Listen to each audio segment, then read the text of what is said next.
tất kỳ nó cũng sơn gió là ấy cho chua rõ ya cho nó nữ cá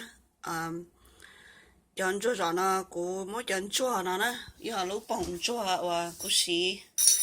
giờ lúc bông chua nó ok cũng xí lúc bông chua nó là rõ excuse me rõ cho mẹ cho chỉ trong này cho tomato thế cũng muốn có chó khoa thế có chó nhồng thế tao đủ thế cũng muốn cho bổ hú chả chia nó là sao thế muốn bây giờ thế ok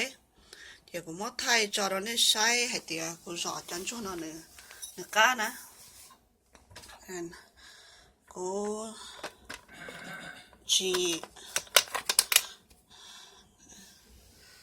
okay so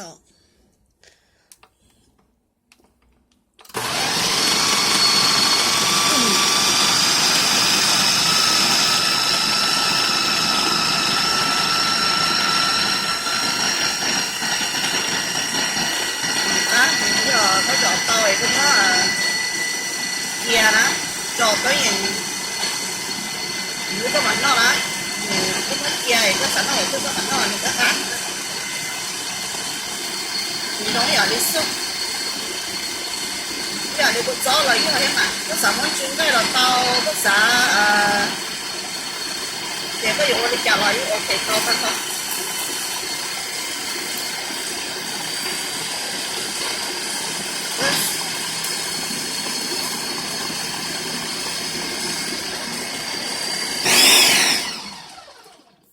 okay, I think it's all right. So,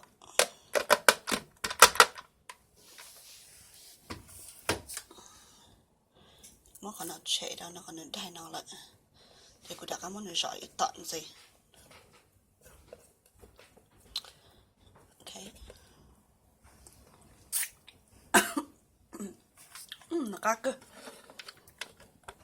Có giỏi đi nó đó, có giỏi đi nó là cái cá tàu chân chia nè. Cá tàu chân chia thế, cá tàu là chia thế, cái nó ta có sẵn nào đâu.